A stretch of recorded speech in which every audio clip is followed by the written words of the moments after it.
What's up, guys? It's Coach Grant with First Down Training. And today we're going to be breaking down how to use a fake throw-by move correctly, okay? So this is a route that went pretty viral here from the Rivals Camp Series in Los Angeles, and this is a dig route, and we're trying to set up a throw-by out route move. So let's play this thing full speed, and then we'll break it down, okay? So when he comes off here, he takes this inside release, and again, his split is cut down, and he does this fake, I would call it a fake throw-by without using your hands, I guess you could say, right? I'm going to play it one more time just so you guys can see that break. He snaps down, threatens the blind spot of that DB or the underneath portion of that DB and is able to create space. So let's talk about it, right? So let's talk about it from the very beginning, because I had a debate on my Instagram and a lot of people were getting pissed off because I put the question out there, do you think this is realistic or unrealistic? And a lot of people were pissed because people who said it was not realistic were saying it took too long. And then people were saying it was realistic. Obviously, although you don't know football, and there's this big debate, right? So the thing about this is this route is 100% used. It is 100% realistic, but what makes it a little bit unrealistic at times is because of how wide of a stem he took inside. So let's talk about it from a football IQ perspective, right? So your split is cut down as a wide receiver, or maybe you are out of the slot, right? For example.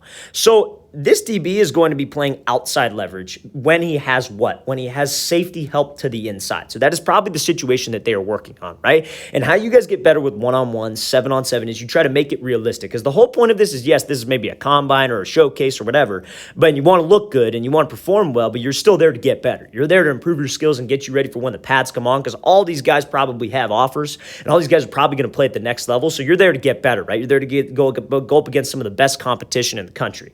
So when he comes off of here and he takes this inside release, right? You see how wide he takes it to the inside, right? Now, again, like if I'm running this speed out and I have to go to the out route right now, I want to try to get back skinny. I want to try to get right back either over the top of this DB and restack, or I want to get right into his cushion so I could throw him by. But when I go way off to the inside and you see how much space, there's like about maybe 2 to 3 yards of space between him and the DB right here. The problem with that is that like, A, there's going to be other routes to the inside, and B, the DB is completely fine with that if he has safety help to the inside, and that's the whole reason why he's outside leverage in the first place. He has help to the inside. So if you're going to take this thing and run this stem way off to the inside, there's a safety right there. You know what I mean? Like that's just the fact of the matter, what it's going to be when you have outside release. So just make sure, fellas, when you guys are doing this type of move, we're extremely tight. Like he started out on the inside of the hash, and he ended up maybe like 3 to 4 yards from the hash to the inside. Right? Just got to make sure that we are very precise and we get back onto the line of the route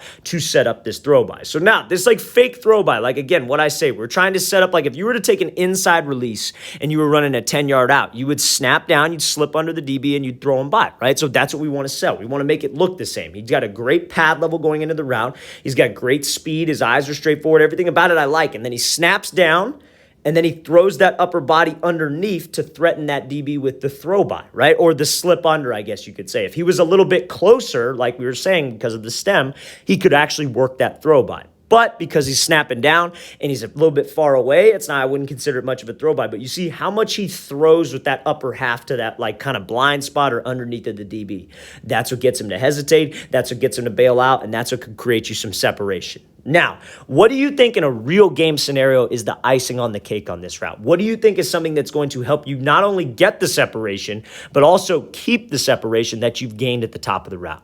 Now, before we get into that, fellas, before we answer that question, because again, this is one of the most important things that you can do at top of any route, I want to talk to you about a great opportunity we are offering this offseason. We are offering a route running Bible on our website. What you will get access to is a 2-week long how to improve your route running in 10 days training schedule and a 50-minute long video explaining 20 different press releases, when to use each one, and then drills to work on each press release. So if you guys want access to our route running Bible, everything that's going to help wide receivers improve their route running and improve their skills, check out that very first link in the description below, fellas. Everything that you need to know about moves at the top of the route, drills that you need to be working on, and it gives you a complete guide to everything press release that can help you guys beat that press coverage off the line. So again, very first link in the description below if you want to get access to our route running Bible. Let's get back to this video. So now when we go here and we get this DB to hesitate, and it's a longer developing move at the top of the route, maybe we're backside on the route, whatever the play may be, we have to make sure that we accelerate. right? Your mindset needs to be, okay, I took a little bit long with the move. I got some separation.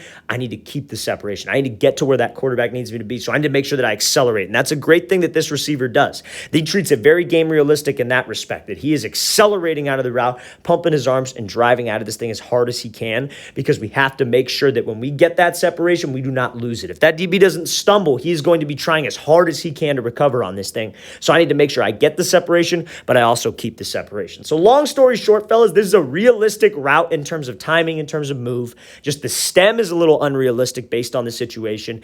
And I would say he does a great job of accelerating and getting back on it. But that is a perfect example of how that fake throw by can work to set up that throw by out route. So watch it again, full speed one more time. Make sure we just stay tight, fellas. Make sure we accelerate out of this thing and get back to that ball. All right, fellas, I really want to thank you for watching. I really appreciate it. Again, if you guys have any questions on this, you have any questions about this video, this type of move, don't hesitate to leave that in the comments section below. Always appreciate the feedback, and it's always great to hear from you guys. And again, fellas, if you'd like access to our route running Bible, check out that very first link in the description below. I'll see you guys next time.